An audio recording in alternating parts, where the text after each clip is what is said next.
Dead Man Tales is brought to you by SupplyHouse.com, home to over 180,000 plumbing, heating, and HVAC supplies. SupplyHouse.com launched their official app for pros on the go, bringing everything you need right to your fingertips. This fast shopping experience offers the ability to manage saved carts, scan barcodes, and quickly reorder products. Download the SupplyHouse.com app today on any Apple or Android phone for fast shopping on the go. From HeatingHelp.com, it's Dead Men Tales. I'm Dan Holohan. I was looking at a photograph of Crosley Field, a grand Cincinnati, Ohio baseball stadium that burned to the ground in 1900. The men in the photo are wearing derbies and loading debris into horse-drawn wagons. In the background of the photo, there's a sign atop a 7-story building that reads, "The Oliver Schlemmer Company, Plumbing and Heating." Mr. Schlemmer died 6 years after that fire, and 44 years before I was born, but I've known him for a long time.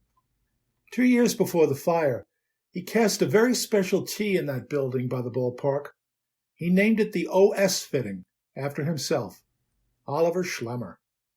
For years I had that T on my desk, and I would look at it and consider all that it meant to hydronic heating. A friend once showed interest in the T, so I gave it to him.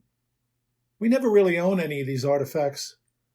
We only take care of them for a while, and then we share them. The OS fitting was the first T capable of purposely diverting water into a radiator, and it was wonderfully simple.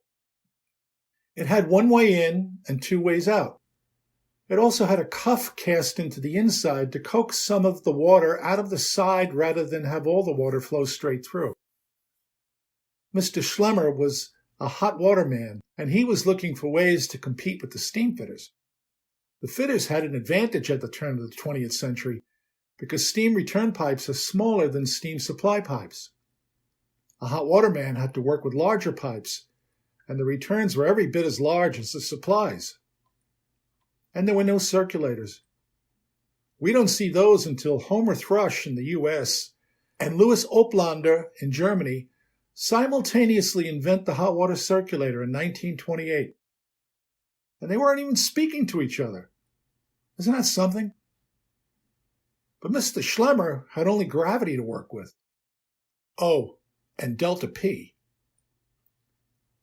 My teacher, the late great Gil Carlson, who thought up much of what we today consider hydronic law, used to talk about the law of the T.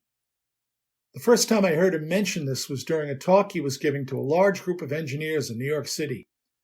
Pens were poised to jot down Gil's explanation of that oh-so-important law. Whatever goes into a T, he said, must come out.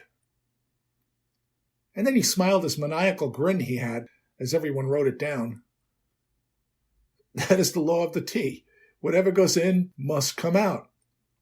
Huh? There's a simple beauty to that law, and one I've considered every time I've ever visited a misbehaving hydronic system. I look to the T's and I ask myself, if I were water, which way would I go? And then I try to feel delta P, which is a difference in pressure. I'll lean into it as though I'm in a fast car going around a curve. I'll make a sketch of the piping system because it's always easier to troubleshoot in 2 dimensions than it is in 3 dimensions. I'll look at the T's and ask that question again and again, feeling the pressure differential as I imagine myself flowing from the pipe into each T. If I were water, what would I do? Mr. Schlemmer's T looks so ordinary from the outside, but the water is on the inside, and when it crashes into that internal cuff, some of it is going to flow out the side of the T and into the radiator. It has no choice. This gave him a way of piping hot water radiators with 1 pipe instead of 2. The supply pipe was also the return pipe. It let him compete with 1-pipe steam, which was cheaper to install than a 2-pipe gravity hot water heating system. Oliver Schlemmer invented 1-pipe hydronic heating. Later, Bell & Gossett's monoflow T and Taco's Venturi fitting arrived, but both owe a debt to the OS fitting, and all obey the law of the T. Whatever goes in must come out. And if you plan well, the water will go where you want it to go. I was reading the Bell and Gossett Handbook from 1949. It showed me the monoflow piping for a 10,000 BTU convector installed on the first floor of a house. The horizontal supply main was in the basement. The book tells me that I need just one monoflow tee on the return side of the convector as the flow re-enters the main. The pipe size to and from the tees to the convector will be 1/2 inch. Seems easy, right? But in the next drawing, they show that same convector on the second floor of the house. The supply and return piping to and from the second floor convector just got a lot longer, which means that the water is going to experience more pressure drop as it flows from the main up to the convector and then back down to the main. Can you feel it? If you were the water, would you go up to the second floor? Or would you just stay in the basement and keep sailing along that main?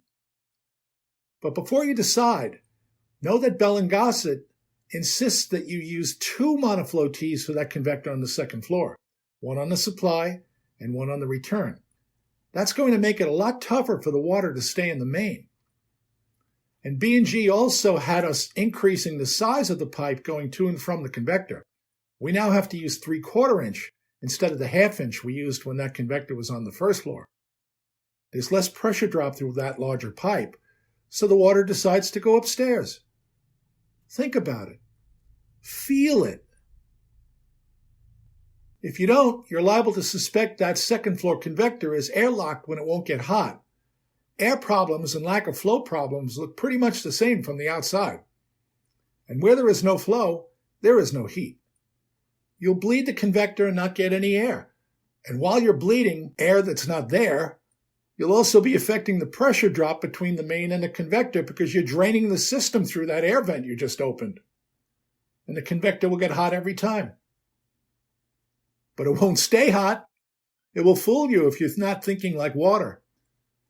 Primary-secondary pumping works the same way.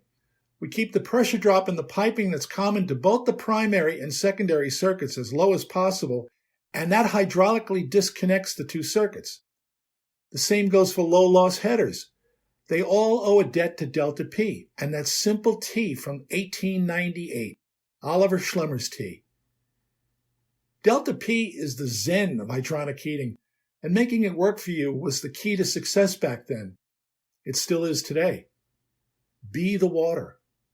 No. Well, I hope you enjoyed that story, and I sure wish I could have visited Crosley Field way back then. Take me out to the ball game. Share this story with your friends if you liked it, and tell them to subscribe to this podcast. I have many more Dead Men Tales to share with you, and I appreciate you. Thanks so much for spending time with me. It means a lot.